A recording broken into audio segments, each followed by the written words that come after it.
ಆತ್ಮೀಯ ಕೇಳುಗರಿಗೆ ನಿಮ್ಮ ರಮಾಶ್ರೀ ಅಡುಗೆ ಮಾಡುವ ನಮಸ್ಕಾರಗಳು. ರಮ್ಯ ತಾಲೂಕಕ್ಕೆ ನಿಮಗೆಲ್ಲ ಮತ್ತೊಮ್ಮೆ ಸ್ವಾಗತ. ನೀವೀಗ ಮಾಂಗಲ್ಯ ಬಂಧನ ಧಾರಾವಾಹಿಯ 70ನೇ ಸಂಚಿಕೆಯನ್ನು ಕೇಳ್ತಾ ಇದ್ದೀರಾ. ಏನತ್ತೆ, ಅವರಿಬ್ಬರು ಮತ್ತೆ ನಿಮ್ಮ ತಂಟೆಗೇನು ಬಂದಿಲ್ಲ ತಾನೇ? ಜಾನಕಿಯನ್ನು ಕೇಳಿದಳು ಭೂಮಿ. ಅತ್ತೆ ಸೊಸೆ ಇಬ್ಬರು ಸಂಡಿಗೆ ಇಡಲು ಅರಳನ್ನು ಆರಿಸುತ್ತಾ ಕುಳಿತಿದ್ದರು. ಇಲ್ಲ ಕಣೆ, ಪಾಪದ ಹುಡುಗಿರು, ಏನೋ ತಪ್ಪಾಗಿದೆ, ಸುಮ್ಮನೆ ಅವ್ರ ಹಿಂದೆ ಬೀಳ್ಬೇಡ ನೀನು. ಮಕ್ಕಳೇನು ಕೆಟ್ಟವರಲ್ಲ. ನಿತ್ಯ, ಶ್ರದ್ಧಾ ಇಬ್ಬರನ್ನು ವಹಿಸಿಕೊಂಡು ಬಂದರು ಜಾನಕಿ. ಇದಪ್ಪ ವರ್ಷೆ, ಅವರೆಷ್ಟಾದರೂ ನಿಮ್ಮ ಮನೆ ಹೆಣ್ಮಕ್ಳು, ನಾನು ಏನೇ ಮಾಡಿದ್ರೂ ಸೊಸೆ ತಾನೇ, ನಿಮ್ಮ ತಕ್ಕಡಿ ಅವ್ರ ಕಡೆ ತೂಗೋದು ಸಹಜನೇ ಬಿಡಿ ಎಂದಳು ಭೂಮಿ ಮೂತಿ ತಿರುಗುತ್ತಾ. ಹೌದು, ಮತ್ತೆ ನಾನೆಷ್ಟಾದರೂ ನಿಮ್ಮ ಅತ್ತೆ. ನನ್ನ ಮಗ ಬರಲಿ ತಡಿ, ನೀನು ನನ್ನನ್ನು ಆಡ್ಕೊಳ್ತಾ ಇದೆಯಾ ಅಂತ ಹೇಳಿ ಹಬ್ಬ ಮಾಡಿಸ್ತೀನಿ ನಿಂಗೆ ಎಂದರು ಜಾನಕಿ. ಅತ್ತೆ ಸೊಸೆಯ ಸರಸದ ಮಾತನ್ನು ಮರೆಯಲ್ಲಿ ನಿಂತು ಕೇಳಿದ ಶೋಭನಾ ಮುಖ ಮರೆದು ತನ್ನ ಕೋಣೆಯ ಕಡೆ ನಡೆದಳು. ತಮಾಷೆ ಮಾತಿರಲಿ, ನಿಜವಾಗ್ಲೂ ಅವರಿಬ್ಬರ ಬಗ್ಗೆ ಸ್ವಲ್ಪ ಮಾತಾಡಬೇಕು ಭೂಮಿ ಎಂದರು ಜಾನಕಿ. ಏನತ್ತೆ? ಮಕ್ಕಳಿಬ್ಬರು ಕಾಲೇಜಿಗೆ ಹೋಗಬೇಕಾದವರು, ರಜೆ ಕೂಡ ಮುಗಿತಾ ಬಂದಿದೆ. ಆ ಮಕ್ಕಳು ಮುಂದಿನ ಓದಿಗೆ ಒಂದು ವ್ಯವಸ್ಥೆ ಆಗಬೇಕಲ್ಲ, ಮಾವನ ಹತ್ರ ಈ ವಿಷಯವಾಗಿ ಮಾತಾಡಬೇಕು ಎಂದರು. ಹೌದತ್ತೆ, ಖಾಲಿ ತಲೆ ಸೈತಾನನ ಕಾರ್ಖಾನೆ ಅಂತಾರೆ. ಕಾಲೇಜು ಓದು ಅಂತ ಹೋದರೆ ಸ್ವಲ್ಪ ಬ್ಯುಸಿ ಇರ್ತಾರೆ ಮಕ್ಕಳು.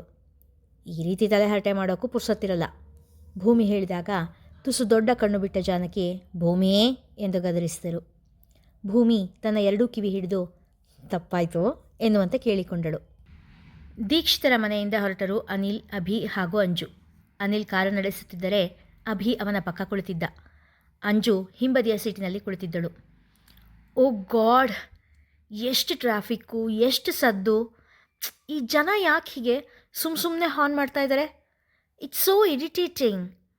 ವಿದೇಶದಲ್ಲಿ ಹುಟ್ಟಿ ಬೆಳೆದಿದ್ದ ಅಂಜುವಿಗೆ ಭಾರತ ಸ್ವಲ್ಪ ಕೂಡ ಇಷ್ಟವಾಗಿರಲಿಲ್ಲ. ಎಲ್ಲಿ ನೋಡಿದರೂ ಕಸ, ಧೂಳು, ಸದ್ದು. ಹೆಚ್ಚಿನ ಜನಸಂಖ್ಯೆ ಇಲ್ಲದ ಪ್ರದೇಶದಿಂದ ಬಂದವಳಿಗೆ ಇಲ್ಲಿನ ಜನಜಂಗುಳಿ ತಲೆನೋವು ತರಿಸಿತ್ತು. ಅಂಜು, ಮೊದಲು ನನಗೆ ಕೂಡ ಹೀಗೆ ಅನ್ನಿಸ್ತಿತ್ತು, ಈಗ ಪೂರ್ತಿಯಾಗಿ ಅಡ್ಜಸ್ಟ್ ಆಗಿಬಿಟ್ಟಿದ್ದೀನಿ ಎನ್ನುತ್ತಿದ್ದವನ ಮಾತಿಗೆ ಉತ್ತರವಾಗಿ ಬಂದಿದ್ದು ಅಕ್ಷಿ ಎಂಬ ಸೀನಿನ ಸದ್ದು.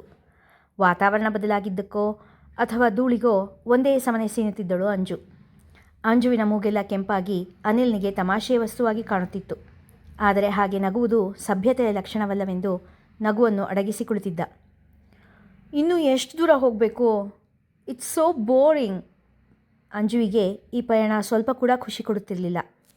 ಜೊತೆಗೆ ಅಪರಿಚಿತನೊಬ್ಬ ತಮ್ಮೊಡನೆ ಇರುವುದು ಸಹ್ಯ ಅನಿಸುತ್ತಿರಲಿಲ್ಲ. ಪ್ರಯಾಣದ ಬೇಸರ ಕಳೆಯಲು ಅನಿಲ್ ಹಾಕಿದ್ದ ಕನ್ನಡ ಭಾವಗೀತೆಗಳು ಸಹ ಅವಳಿಗೆ ತಲೆನೋವು ತರಿಸುತ್ತಿತ್ತು. ಏನಾದರೂ ಮಾತನಾಡುವ ಎಂದುಕೊಂಡರೂ ಅನಿಲ್ನ ಇರುವಿಕೆಯಿಂದ ಮುಜುಗರವಾಗುತ್ತಿತ್ತು. ಅಣ್ಣನೊಡನೆ ಮನದ ಮಾತುಗಳನ್ನು ಹೇಳಿಕೊಳ್ಳುವುದು ಬೇಕಾದಷ್ಟಿತ್ತು, ಸಮಯವೂ ಇತ್ತು. ಆದರೆ ಅನಿಲ್ ಇದ್ದಿದ್ದರಿಂದ ತನ್ನ ವೈಯಕ್ತಿಕ ವಿಷಯಗಳನ್ನು ಹೇಳಿಕೊಳ್ಳುವುದು ಅಂಜಲಿಗೆ ಸರಿ ಎನಿಸಿರಲಿಲ್ಲ. ಹಾಗಾಗಿ ಒಂದು ಸಣ್ಣ ಅಸಮಾಧಾನ ಅನಿಲ್ ನಡೆಗೆ ಬೆಳೆದಿತ್ತು. ಇನ್ನೂ 5-6 ಗಂಟೆ ಆಗುತ್ತೆ, ಬೇಕಿದ್ರೆ ಸ್ವಲ್ಪ ಹೊತ್ತು ಮಲ್ಕೊಂಬಿಡು ಎಂದ ಅಭಿ. ಈಗ ಎತ್ತಿನ ಗಾಡಿ ರೀತಿ ಕಾರು ಓಡಿಸಿದ್ರೆ 5-6 ಗಂಟೆ ಹೋಗಿ 7-8 ಗಂಟೆ ಆಗುತ್ತೆ ಅಷ್ಟೇ, ಅನಿಲ್ನ ಕಡೆ ಕಿಡಿನೋಟ ಬೀರಿ ಹೇಳಿದಳು. ಅಂಜಲಿಯ ಅಸಹನೆಯ ಕಾವು ಅನಿಲ್ನಿಗೆ ಸ್ವಲ್ಪ ತಟ್ಟಿತ್ತು. ಏನಾದರೂ ಹೇಳಬೇಕು ಎನಿಸಿದರೂ ಪಕ್ಕದಲ್ಲಿ ಕುಳಿತಿದ್ದ ಅಭಿಯ ಮುಖ ನೋಡಿ ಸುಮ್ಮನಾದ. 1 2 3 4 ಎಣಿಸುತ್ತಿದ್ದಳು. ಯಾಕಂಜು 1 2 3 ನೆನ್ಪು ಮಾಡ್ಕೊಳ್ತಾ ಇದೆಯಾ? ನಗುತ್ತಾ ಕೇಳಿದ ಅಭಿ. ಅದು ಎಷ್ಟು ಕಾರ್ಗಳು ನಮ್ಮನ್ನು ಓವರ್ಟೇಕ್ ಮಾಡಿದ್ವು ಅಂತ ಲೆಕ್ಕ ಹಾಕ್ತಿದ್ದೆ. ವಾ ವಾ ವಾ ವಾ, ಈಗ ಒಂದು ಸೈಕಲ್ ಕೂಡ ನಮ್ಮನ್ನು ಓವರ್ಟೇಕ್ ಮಾಡ್ತು ಎಂದಳು ಅನಿಲ್ನ ಕಡೆ ಓರೆಗಣ್ಣಿನಲ್ಲಿ ನೋಡುತ್ತಾ. ಅವಳ ಮಾತಿಗೆ ಅಭಿ ಜೋರಾಗಿ ನಕ್ಕರೆ ಅನಿಲ್ನಿಗೆ ಮುಖ ಕೋಪದಿಂದ ಕೆಂಪಾಯಿತು. ಆದರೂ ಅವನ ಚಾಲನೆ ವೇಗವೇನೂ ಬದಲಾಗಲಿಲ್ಲ. ಮವಯ್ಯ, ಒಂದು ಮಾತು. ಘನಪಾಠಿಗಳು ಅಧ್ಯಯನ ಮಾಡುತ್ತಾ ಕುಳಿತಿದ್ದಾಗ ಜಾನಕಿ ಕಾಫಿ ಹಿಡಿದು ಬಂದಿದ್ದರು. ಹೇಳಮ್ಮ ಜಾನು. ಘನಪಾಠಿಗಳು ಪುಸ್ತಕ ಮುಚ್ಚಿಟ್ಟು ಕುಳಿತರು. ನಮ್ಮ ಶ್ರದ್ಧಾ ಮತ್ತು ನಿತ್ಯ ಅವರಿಬ್ಬರ ಬಗ್ಗೆ ಸ್ವಲ್ಪ ಮಾತಾಡಬೇಕಿತ್ತು ಎಂದರು ಸಣ್ಣ ದನಿಯಲ್ಲಿ. ಹಾಂ ಎಂದು ಸಣ್ಣ ನಿಟ್ಟುಸಿರು ಬಿಟ್ಟ ಘನಪಾಠಿಗಳು, ವಿಷಯ ಗೊತ್ತಾಯ್ತಮ್ಮ, ನಿಮ್ಮತ್ತೆ ಹೇಳಿದ್ಲು. ಪಾಪ, ಭೂಮಿ ಮೇಲೆ ಎಂಥ ಆಪಾದನೆ ಹಾಕ್ಬಿಟ್ಟಿದ್ದಾರೆ. ನಾನೇ ಕರೆದು ವಿಚಾರಿಸೋಣ ಅಂದ್ಕೊಂಡೆ, ಆದರೆ ಭಾಳ ವರ್ಷಗಳ ಮೇಲೆ ಮೊಮ್ಮಕ್ಕಳ ಒಡನಾಟ ಸಿಕ್ಕಿದೆ ನೋಡು, ಹಾಗಾಗಿ ಕೋಪ ಮಾಡ್ಕೊಳ್ಳೋದಕ್ಕೆ ಕಷ್ಟ ಆಯಿತು. ಆದರೆ ನಮ್ಮ ಕುರುಡು ಪ್ರೀತಿಯಿಂದ ಇನ್ನೊಬ್ರಿಗೆ ನೋವು ಆಗ್ತಾ ಇರೋದನ್ನು ಕಂಡು ನಾವು ಸುಮ್ಮನೆ ಇರೋದು ತಪ್ಪು. ನಾನು ಆ ಇಬ್ಬರು ಮಕ್ಕಳನ್ನು ಕರೆದು ಬುದ್ಧಿ ಹೇಳ್ತೀನಿ, ನೀನು ಭೂಮಿಗೆ ಸಮಾಧಾನ ಹೇಳು ಎಂದರು. ಅಯ್ಯೋ ಮಾವ, ಆ ವಿಷಯ ಅಲ್ಲ. ನಾನು ಹೇಳೋಕೆ ಬಂದಿದ್ದು ಅವ್ರ ಓದಿನ ಬಗ್ಗೆ. ಮುಂದಿನ ತರಗತಿಗಳು ಶುರುವಾಗೋಕ್ಕೆ ಮುಂಚೆನೇ ಅವರನ್ನು ಇಲ್ಲಿ ಕಾಲೇಜಿಗೆ ಸೇರಿಸ್ಬೇಕಲ್ಲ, ಅದರ ಬಗ್ಗೆ ಎಂದರು ಜಾನಕಿ. ಜಾನಕಿಯ ಯೋಚನಾ ಧಾಟಿ ಮೆಚ್ಚಿಕೊಂಡರು ಘನಪಾಠಿಗಳು. ತನ್ನ ತವರಿನ ಕಡೆಯವರಿಗೆ ಅವಮಾನ ಆಯಿತು ಎಂದು ಕೂರದೆ ಮಕ್ಕಳ ಭವಿಷ್ಯದ ಬಗ್ಗೆ ಯೋಚನೆ ಮಾಡಿದ್ದು ನೋಡಿ ಅವಳ ಹೃದಯ ವೈಶಾಲ್ಯತೆಗೆ ಮಾರು ಹೋದರು. ಘನಪಾಠಿಗಳಿಗೆ ಇನ್ನೂ ತನ್ನ ಮೊಮ್ಮಕ್ಕಳು ಜಾನಕಿಯವರ ಬಗ್ಗೆ ಕಿಡಿಕಾರುವುದು ತಿಳಿದೇ ಇಲ್ಲ. ಓ, ಆ ವಿಷಯನಾ? ಹಾಂ, ಹೌದು ನೋಡು, ಇದ್ರ ಬಗ್ಗೆ ನನಗೆ ಯೋಚನೆನೇ ಬಂದಿರಲಿಲ್ಲ. ನಾನು ಭಾರ್ಗವನ ಹತ್ರ ಮಾತಾಡ್ತೀನಿ, ಜೊತೆಗೆ ಭೂಮಿ ಹತ್ರ ಕೂಡ ನಾನೇ ಕ್ಷಮೆ ಕೇಳ್ತೀನಿ ಎಂದರು. ಅಯ್ಯೋ ಮಾವ, ನೀವು ಯಾಕೆ ಕ್ಷಮೆ ಕೇಳ್ತೀರಾ? ಅದೆಲ್ಲ ಮಕ್ಕಳು ಹುಡುಗಾಟಿಗೆ. ನಾವು ದೊಡ್ಡವರಾಗಿ ಅದರಲ್ಲೆಲ್ಲ ತಲೆ ಹಾಕೋದೇ ಬೇಡ ಅಂತೀನಿ. ಅವರವರೇ ಸರಿ ಮಾಡ್ಕೊಳ್ತಾರೆ ಬಿಡಿ ಎಂದರು. ಆಗಲೂ ಅವರದ್ದು ಸಣ್ಣದನಿಯೇ. ಎಷ್ಟು ವರ್ಷ ಆಗಿದೆ ಈ ಮಗು ಮನೆಗೆ ಬಂದು. ಈಗಲೂ ಮೊದಲ ದಿನ ಎಷ್ಟು ಗೌರವದಿಂದ ನಡ್ಕೊಳ್ತಾ ಇದ್ಲೋ ಅದೇ ಗೌರವದಿಂದ ನಡ್ಕೊಳ್ತಾಳೆ. ಈಗಲೂ ನನ್ನೆದುರು ತಲೆ ಎತ್ತು ಮಾತಾಡೋದು, ದನಿ ಎತ್ತು ಮಾತಾಡೋದು ಮಾಡೋದಿಲ್ಲ. ದೇವರು ಅವಳಿಗಿನ್ನೂ ಹೆಚ್ಚಿನ ಆಯಸ್ಸು, ಆರೋಗ್ಯ ಕೊಟ್ಟು ಕಾಪಾಡಲಪ್ಪ ಎಂದು ಮನದಲ್ಲೇ ಯೋಚಿಸಿದರು ಘನಪಾಠಿಗಳು. ಕುಳಿತಲ್ಲಿಯೇ ಬೇಸರವಾಗಿ ಕಾರಿನ ಕಿಟಕಿಗೆ ತಲೆಯಾನಿಸಿ ಹಾಗೇ ನಿದ್ದೆ ಹೋದಳು ಅಂಜು. 1-2 ಗಂಟೆಗಳ ನಿದ್ದೆ ಮುಗಿಸಿ ಎದ್ದವಳು ಕಣ್ಣುಗಳನ್ನು ಅಗಲವಾಗಿ ಅರಳಿಸಿದಳು. Wow, it's so beautiful. ಎಷ್ಟು ಚೆನ್ನಾಗಿದೆ ಇಲ್ಲಿ ನೇಚರ್ ಎಂದಳು ಹಿಗ್ಗಿನಿಂದ. ಸಿಟಿಯಿಂದ ಹೊರಗಿದ್ದೀವಿ ಅಂಜು, ಒಂದು ರೀತಿ ಕಾಡು ಅಂತಲೇ ಅನ್ಕೋ ಅಭಿ ಹೇಳಿದಾಗ ಅಂಜು ಕಾರ್ ಗ್ಲಾಸ್ ಇಳಿಸಿದಳು. ಮೂಗರಳಿಸಿ ಹೊರಗಿನ ಘಮ ಎಳೆದುಕೊಂಡವಳಿಗೆ ಮೂಗೆಲ್ಲ ತಂಪಾಗಿ ಕುಳುಕುಳು ಎನಿಸಿತು. ಓ ಗಾಶ್, ಹೆವೆನ್ ಅಂದರೆ ಇದೇ ಇರಬೇಕು, ಎಷ್ಟು ಚೆನ್ನಾಗಿದೆ ಎನ್ನುತ್ತಾ ರಸ್ತೆಯ ಎರಡೂ ಬದಿ ಬೆಳೆದಿದ್ದ ಎತ್ತರದ ಮರಗಳನ್ನು ನೋಡುತ್ತಾ ಖುಷಿಪಟ್ಟಳು. ಅಣ್ಣ, ಸ್ವಲ್ಪ ಕಾರ್ ನಿಲ್ಲಿಸಿ ಫೋಟೋ ತಗೊಳ್ಳೋಣವಾ ಕೇಳಿದ್ದು ಅಭಿಯನ್ನಾದರೂ ನೋಟ ಅನಿಲ್ನ ಕಡೆಗಿತ್ತು. ಅನಿಲ ಕೇಳಿಸಿದರೂ ಕೇಳಿಸಿದವನ ಹಾಗೆ ಸುಮ್ಮನೆ ಕಾರ್ ಓಡಿಸುತ್ತಿದ್ದ. ಅಭಿಯಣ್ಣ, 1-2 ಪಿಕ್ ತಗೊಳ್ತೀನಿ ಕಣೋ. ಮೂತಿ ಉದ್ದ ಮಾಡಿ ಕೇಳುತ್ತಿದ್ದವಳನ್ನು ಕನ್ನಡಿಯಲ್ಲಿ ನೋಡಿ ಅರಿಯದೆ ಅನಿಲ್ನ ಮುಖದಲ್ಲೂ ನಗು ಮೂಡಿತು. ಜಾಸ್ತಿ ಟೈಮಿಲ್ಲ ಅಭಿ, 10 ನಿಮಿಷ ನಿಲ್ಲಿಸೋದು, ಅಷ್ಟರಲ್ಲಿ ಎಷ್ಟು ಬೇಕಾದರೂ ಫೋಟೋ ತಗೊಳ್ಬೋದು ಕಾರಿನಿಂದ ಇಳಿಯುತ್ತಾ ಹೇಳಿದ. ಒಂದಿಷ್ಟು ಸೆಲ್ಫಿ, ಒಂದಷ್ಟು ಫೋಟೋ ತೆಗೆದುಕೊಳ್ಳಲೆಂದು ಇಳಿದವಳು ಸುತ್ತಲಿನ ಪ್ರಕೃತಿ ನೋಡುತ್ತಾ ತನ್ನನ್ನು ತಾನೇ ಮರೆತಳು. ಮರಗಳ ಹಸಿರು ಬಣ್ಣ, ಮಂದವಾಗಿ ಬೀಸುತ್ತಿದ್ದ ಗಾಳಿ, ಅದು ಹೊತ್ತು ತರುತ್ತಿದ್ದ ಅರಿಯದ ಸುಗಂಧ, ತಂಪಾದ ವಾತಾವರಣ, ಮರದ ನೆರಳಲ್ಲಾಡುತ್ತಿದ್ದ ಅಳಿಲು ನೋಡುತ್ತಾ ಬೇರೆಯದೇ ಲೋಕಕ್ಕೆ ಬಂದ ಅನುಭವವಾಗಿತ್ತು ಅಂಜಲಿಗೆ. ಅಂಜಲಿಯ ಮುಖದಲ್ಲಿ ಎಂದೂ ಕಾಣದ ಸಂತಸದ ಅನುಭವವನ್ನು ಕಂಡ ಅಭಿಯ ಮನಸ್ಸಿಗೆ ನೆಮ್ಮದಿ ಮೂಡಿತ್ತು. ಅವಳ ಮುಗ್ಧ ಮಂದಹಾಸ ನೋಡುತ್ತಾ ಅನಿಲ ಕೂಡ ಮೈಮರೆತ. ಫೋಟೋ ಫೋಟೋ ಅಂತ ಅಳ್ತಾ ಇದ್ಲಲ್ಲ ನಿನ್ನ ತಂಗಿ, ಈಗ ನೋಡಿದ್ರೆ ಸುಮ್ಮನೆ ನೋಡ್ತಾ ನಿಂತುಬಿಟ್ಟಿದ್ದಾಳೆ ಅನಿಲ ಅಭಿಯನ್ನು ಎಚ್ಚರಿಸಿದ. ಅಂಜು, ಫೋಟೋ ತೆಗಿಬೇಕೇನೆ ಕೇಳಿದ ಅಭಿ. ಬೇಡ ಅಣ್ಣ, ಈ ಸೌಂದರ್ಯನ ಅನುಭವಿಸ್ಬೇಕು ಅಷ್ಟೇ, ಸೆರೆ ಹಿಡಿಯೋಕ್ಕಾಗೋಲ್ಲ ಎಂದು ಹೇಳಿ ಪ್ರಕೃತಿಯ ಮಡಿಲಲ್ಲಿ ಮಗುವಾದಳು. ಅವಳ ನಗುಮುಖದ ಎಷ್ಟೋ ಫೋಟೋಗಳು ಅಭಿಯ ಫೋನಿನಲ್ಲಿ ಅವಳಿಗೆ ತಿಳಿಯದೆಯೇ ಸರಿಯಾದವು. ಅವಳ ಸಂತಸಕ್ಕೆ ಅಡ್ಡಿ ಮಾಡುವ ಮನಸ್ಸಿಲ್ಲ ಇಬ್ಬರಿಗೂ. ಅಭಿ, ಕತ್ಲೆ ಆದಮೇಲೆ ಇಲ್ಲೆಲ್ಲ ಪ್ರಾಣಿಗಳ ಕಾಟ ಮರಯ್ಯ, ಜೊತೆಗೆ ಮೋಹಿನಿ ಕಾಟ ಕೂಡ ಇದೆಯಂತೆ, ಕತ್ಲಾಗೋ ಮುಂಚೆ ಮನೆ ಸೇರಬೇಕು ಎಂದು ಅನಿಲ ಹೇಳಿದಾಗ ಮನಸ್ಸಿಲ್ಲದ ಮನಸ್ಸಿನಿಂದ ಕಾರಿನೊಳಗೆ ಬಂದು ಕೂತಳು. ಮಾವ, ಒಂದು ಮಾತು, ನೀವು ತಪ್ಪು ತಿಳ್ಕೊಳ್ಳಲ್ಲ ಅಂದರೆ ಹೇಳ್ತೀನಿ ಜಾನಕಿ ಹೇಳಿದಾಗ ಯಶೋದಜ್ಜಿ ಹಾಗೂ ಘನಪಾಠಿಗಳಿಬ್ಬರು ಜಾನಕಿಯ ಕಡೆ ನೋಡಿದರು. ಯಶೋದಜ್ಜಿಯ ಕಾಲಿಗೆ ಎಣ್ಣೆ ಹಚ್ಚಿ ನೀವುತ್ತಾ ಕುಳಿತಿದ್ದ ಜಾನಕಿ ಘನಪಾಠಿಗಳು ಅಲ್ಲಿಯೇ ಕುಳಿತು ಅಧ್ಯಯನ ಮಾಡುವ ಹೊತ್ತಿನಲ್ಲಿ ತನ್ನ ಮನದಲ್ಲಿ ಕೊರೆಯುತ್ತಿದ್ದ ವಿಚಾರವನ್ನು ಅವರ ಎದುರಿಗೆ ಇಡಲು ನಿರ್ಧರಿಸಿದ್ದರು. ಜಾನು, ನೀನು ನಮ್ಮ ಹತ್ರ ಮಾತಾಡೋದಕ್ಕೆ ಪೀಠಿಗೆ ಹಾಕಬೇಕೇನಮ್ಮ, ಏನು ವಿಷಯ ಹೇಳು ಎಂದರು ಘನಪಾಠಿಗಳು ಅವನನ್ನು ಮಾತನಾಡಲು ಪ್ರೋತ್ಸಾಹಿಸುತ್ತಾ.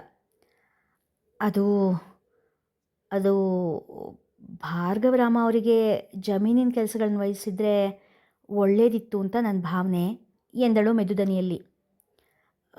ಶೋಭಾ ಮತ್ತು ಮಕ್ಕಳು ಈಗ ಈ ಮನೆಯಲ್ಲಿ ತಮ್ಮದೇ ಮನೆ ಅನ್ನೋ ಭಾವನೆಯಿಂದ ಇರೋಕ್ಕಾಗ್ತಿಲ್ಲ ಅಂತ ನಂಗೆ ಅನ್ನಿಸ್ತಿದೆ. ಒಂದು ರೀತಿ ಅತಂತ್ರ ಭಾವನೆಯಲ್ಲಿ ನರಳ್ತಾ ಇದ್ದಾರೆ. ಇದು ತನ್ನದು ಅನ್ನೋ ಹಕ್ಕಿನಿಂದ ಇರೋದಕ್ಕಿಂತ ಯಾವಾಗ ಇದು ನಮ್ಮ ಕೈಯಿಂದ ಬಿಟ್ಟು ಹೋಗುತ್ತೋ ಅನ್ನೋ ಹೆದರಿಕೆಯಲ್ಲೇ ಇದ್ದಾರೆ ಅಂತ ಅನಿಸುತ್ತೆ. ಅದಕ್ಕೆ ಕಾರಣ ಭಾರ್ಗವ ಅವರಿಗೆ ನಿರ್ದಿಷ್ಟವಾದ ಒಂದು ಆದಾಯ ಇಲ್ಲದೆ ಇರೋದು ಅಂತ ನನ್ನ ಅಭಿಪ್ರಾಯ. ತನ್ನ ಮನದ ಅನಿಸಿಕೆ ಹೇಳಿದರು ಜಾನಕಿ. ಇಲ್ಲಿರೋದೆಲ್ಲ ಅವ್ರದ್ದೇ ಅಲ್ವೇನಮ್ಮ, ಇದರಲ್ಲಿ ಹಿಂಜರಿಕೆ ಪಡೋಕ್ಕೇನಿದೆ ಎಂದರು ಘನಪಾಠಿಗಳು. ಇಲ್ಲ ರೀ, ಜಾನು ಹೇಳೋದು ಸರಿಯಾಗಿದೆ. ಭಾರ್ಗವ ಇಲ್ಲಿ ಕೆಲಸದಲ್ಲಿ ತೊಡಗಿಸ್ಕೊಂಡಾಗ ಶೋಭಾ ಮತ್ತು ಮಕ್ಕಳು ನೆಮ್ಮದಿಯಾಗಿರ್ತಾರೆ ಅಂತ ನನಗೂ ಅನ್ನಿಸ್ತಿದೆ ಎಂದರು ಯಶೋದಜ್ಜಿ. ಮಾವ, ತನ್ನ ಮಕ್ಕಳ ಭವಿಷ್ಯದ ಬಗ್ಗೆ ಶೋಭಾ ಅವರಿಗೂ ಚಿಂತೆ ಇರುತ್ತಲ್ವಾ? ಗಂಡನ ಕೆಲಸ ಆದಾಯ ಅನ್ನೋದಿಲ್ಲದೆ ಸುಮ್ಮನೆ ನಿಮ್ಮ ಜೊತೇಲಿ ಓಡಾಡ್ತಾ ಕಾಲ ಕಳೀತಾ ಇದ್ದರೆ ಮುಂದಿನ ಜೀವನದ ಕತೆ ಏನು ಅನ್ನೋ ಪ್ರಶ್ನೆ ಕಾಡುತ್ತಲ್ವಾ? ಮತ್ತು ಯಾವ ಕಾಲಕ್ಕೂ ನಿಮ್ಮ ಮೇಲೆ ಅವಲಂಬಿತ ಆಗಿರಬೇಕು ಅನ್ನೋ ಚಿಂತೆ ಅವರನ್ನು ಕಾಡಬಾರ್ದು ಅಂತ ನಾನು ಹೇಳ್ತಾ ಇರೋದು. ಈಗ ನೋಡಿ, ಯಾವುದೇ ಸಣ್ಣ ಖರ್ಚಿಗೂ ಅವ್ರು ನಿಮ್ಮ ಕಡೆ ಅತ್ತೆ ಕಡೆ ನೋಡಬೇಕು. ಬೆಳೀತಾ ಇರೋ ಮಕ್ಕಳು, ಇನ್ನು ಚಿಕ್ಕ ವಯಸ್ಸಿನ ಶೋಭಾ, ಅವರಿಗೆ ನೂರಾರು ಆಸೆಗಳಿರ್ತವೆ ಅಲ್ವಾ ಮಾವ? ನೀವೇನು ಹೇಳ್ತೀರಾತೆ ಎಂದರು. ಇನ್ನೊಬ್ಬರ ಕಷ್ಟವನ್ನು, ಮನಸ್ಥಿತಿಯನ್ನು ಅವರ ಜಾಗದಲ್ಲೇ ನಿಂತು ಯೋಚಿಸುವ ಸೊಸೆಯ ಗುಣಕ್ಕೆ ಮನದಲ್ಲೇ ಕೈ ಮುಗಿದರು ಘನಪಾಠಿಗಳು. ನೀನು ಹೇಳ್ತಾ ಇರೋದು ಸರಿಯಾಗಿದೆ ಜಾನು, ಇದ್ರ ಬಗ್ಗೆ ಯೋಚನೆ ಮಾಡ್ತೀನಿ ಎಂದರು ಘನಪಾಠಿಗಳು. ಜಗನ್ನಾಥ! ಮಾವಯ್ಯನ ಕರೆ ಕೇಳಿ ಭಾಮ ಅಡಿಗೆ ಮನೆಯಿಂದ ಓಡಿ ಬಂದಿದ್ದರು. ಏನಾದರೂ ಬೇಕಿತ್ತ ಮಾವಯ್ಯ? ಇಂದಿಗೂ ಮಾವನಲ್ಲಿ ಸ್ವಲ್ಪ ಮಟ್ಟಿನ ಭಯ ಇದ್ದೇ ಇದೆ. ನಾನು ಕರೆದಿದ್ದು ಜಗನ್ನಾಥನನ್ನ, ರೇಗಿ ನುಡಿದರು. ವಯಸ್ಸಾದರೂ ಮನೆ ಯಜಮಾನಿಕೆ ದರ್ಪ ಕಡಿಮೆಯಾಗಿಲ್ಲ. ಕಡಿಮೆಯಾಗದಿರಲು ಮಕ್ಕಳು ಗೌರವದಿಂದ ನಡೆದುಕೊಳ್ಳುತ್ತಿರುವುದೇ ಕಾರಣ. ಅವರು ಜಮೀನಿನ ಕಡೆ ಹೋಗಿದ್ದಾರೆ ಮಾವ, ಏನಾದರೂ ಬೇಕಿತ್ತಾ? ಹಾಂ, ಜಗನ್ನಾಥ ಬಂದ ಕೂಡಲೇ ನನ್ನನ್ನು ಕಾಣೋದಕ್ಕೆ ಹೇಳು, ಒಂದು ಮುಖ್ಯವಾದ ವಿಷಯ ಮಾತಾಡೋದಕ್ಕಿದೆ ಎಂದವರ ಕೈಯಲ್ಲಿ ಭೂಮಿ ಹಾಗೂ ಅನಿಲ್ನ ಜಾತಕ ಇತ್ತು. ಸರಿ ಮಾವಯ್ಯ ಎಂದು ಹೊರ ನಡೆದವಳ ಕಣ್ಣುಗಳು ಜಾತಕವನ್ನೇ ಕಾಣುತ್ತಿತ್ತು. ಮಾವಯ್ಯ ನಿಮ್ಮನ್ನು ಕೇಳ್ತಾ ಇದ್ರು, ಏನೋ ಮಾತಾಡೋಕ್ಕಿದೆ ಎಂದರು. ಗಂಡ ಮನೆಗೆ ಬಂದ ಕೂಡಲೇ ಭಾಮ ಹೇಳಿದರು. ಹೌದಾ, ತಡಿ, ಏನು ವಿಷಯ ಅಂತ ಕೇಳ್ಕೊಂಡು ಬರ್ತೀನಿ ಎಂದು ಹೊರಟವರನ್ನು ತಡೆದರು ಭಾಮ. ಸ್ವಲ್ಪ ತಿಂಡಿ ತಿಂದು ಕಾಫಿ ಕುಡ್ಕೊಂಡು ಹೋಗಿ, ವಿಷಯ ಏನೋ ಗಂಭೀರವಾಗಿದ್ದು ಅನಿಸುತ್ತೆ. ಮಕ್ಕಳಿಬ್ಬರು ಜಾತಕ ಹಿಡ್ಕೊಂಡು ಕೂತಿದ್ರು. ನಿಮಗೋ ಮಾತಿಗೆ ಕೂತ್ರೆ ಹೊತ್ತು ಹೋಗೋದೇ ಗೊತ್ತಾಗಲ್ಲ ಎಂದು ಹೇಳಿ ಬಾಳೆ ಎಲೆಯ ಮೇಲೆ ಸೌತೆಕಾಯಿ ಅವಲಕ್ಕಿ ಜೊತೆಗೆ ಸ್ವಲ್ಪ ಚಟ್ನಿ ಪುಡಿ ಹಾಕಿಕೊಟ್ಟರು. ತಿಂಡಿ ತಿಂದು ಕಾಫಿ ಕುಡಿದು ಅಪ್ಪನನ್ನು ಕಾಣಲಿಕ್ಕೆ ಹೊರಟರು ಜಗನ್ನಾಥ. ಅಪ್ಪ ಕರೆದ್ರಂತೆ? ಅಪ್ಪನ ಎದುರಿಗೆ ಅವರ ದನಿ ಎಂದಿಗೂ ಸಣ್ಣವೇ. ಹಾಂ ಬಾ ಎಂದವರು ತಮ್ಮೆದುರಿಗೆ ಹರಡಿಕೊಂಡಿದ್ದ ಪಂಚಾಂಗವನ್ನು ಬದಿಗೆ ಇರಿಸಿದರು. ಏನೋ ಕರೆದ್ರಂತೆ? ಹಾಂ, ನಾಳೆ ಭಾನುವಾರ ನಾವೆಲ್ಲ ಮೈಸೂರಿಗೆ ಹೋಗಬೇಕು. ಎಲ್ಲರೂ ಹೋಗಬೇಕಾ? ಏನು ವಿಷಯ? ಅದು ಅನಿಲಂಗೊಂದು ಹುಡುಗಿ ನೋಡಿದ್ದೀನಿ, ನನ್ನ ಸ್ನೇಹಿತರ ಮೊಮ್ಮಗಳು. ಹುಡುಗಿ ಲಕ್ಷಣವಾಗಿದ್ದಾಳೆ, ಎಲ್ಲರೂ ಹೋಗಿ ಬರೋಣ. ಹುಡುಗಿ ಒಪ್ಪಿಗೆ ಆದರೆ ಭೂಮಿ ಮದುವೆ ಜೊತೆನೇ ಅವನ ಮದುವೆ ಕೂಡ ಮಾಡಿ ಮುಗಿಸ್ಬಿಡ್ಬೋದು ಎಂದರು. ಭೂಮಿ ಮದುವೆನಾ? ಗಂಡು? ಪ್ರಶ್ನಾರ್ಥಕವಾಗಿ ಕೇಳಿದರು ಜಗನ್ನಾಥ. ಗಂಡು ರೆಡಿ ಇದನ್ನಲ್ಲ, ನಮ್ಮ ಅಭಿರಾಮ ನಿರಾಳವಾಗಿ ನೋಡಿದರು. ಅಪ್ಪ, ಇದು ಮಾತ್ರ ಸಾಧ್ಯ ಇಲ್ಲ, ದೃಢವಾಗಿ ನುಡಿದರು ಜಗನ್ನಾಥ. ಓಹೋ, ನನ್ನ ಮಾತಿಗೆ ಇಷ್ಟೇ ಬೆಲೆನಾ? ಜೋರು ಮಾಡಿದರು ಶ್ರೀನಿವಾಸಾಚಾರ್ಯರು. ನಿಮ್ಮ ಮಾತಿಗೆ ಬೆಲೆ ಇದ್ದೇ ಇದೆ ಅಪ್ಪ, ಆದರೆ ಈ ವಿಷಯದಲ್ಲಿ ಮಾತ್ರ ನನ್ನ ತೀರ್ಮಾನನೇ ಕೊನೆಯದು ಎಂದು ಹೇಳಿ ಅಲ್ಲಿಂದ ಹೊರಟು ಬಿಟ್ಟರು. ಓಹೋ, ಹಠನಾ? ಹಠದಲ್ಲಿ ನಾನು ನಿನ್ನಪ್ಪ. ಅದು ಹೇಗೆ ಈ ಮದುವೆಗೆ ಒಪ್ಪೋದಿಲ್ವೋ ನಾನು ನೋಡ್ತೀನಿ. ಮೀಸೆ ತಿರುವಿದರು ಶ್ರೀನಿವಾಸಾಚಾರ್ಯರು. ಅಪ್ಪ ಮಗನ ಜಟಾಪಟಿಯಲ್ಲಿ ಗೆಲ್ಲುವವರು ಯಾರೋ ನೋಡೋಣ ಮುಂದಿನ ಸಂಚಿಕೆಗಳಲ್ಲಿ. ಇಲ್ಲಿಗೆ ಇಂದಿನ ಸಂಚಿಕೆ ಮುಗಿಯಿತು. ಮುಂದಿನ ಕಥೆ ಮುಂದಿನ ಸಂಚಿಕೆಯಲ್ಲಿ. ಕಥೆ ಇಷ್ಟವಾಗಿದ್ದರೆ ಹೆಚ್ಚು ಹೆಚ್ಚು ಜನರಿಗೆ ಶೇರ್ ಮಾಡಿ, ಕಥೆಯನ್ನು ಲೈಕ್ ಮಾಡಿ, ಹಾಗೆ ಕಾಮೆಂಟ್ ಸೆಕ್ಷನಲ್ಲಿ ನಿಮ್ಮ ಅಭಿಪ್ರಾಯ ತಿಳಿಸಿ ಪ್ರೋತ್ಸಾಹಿಸಿ. ಧನ್ಯವಾದಗಳು.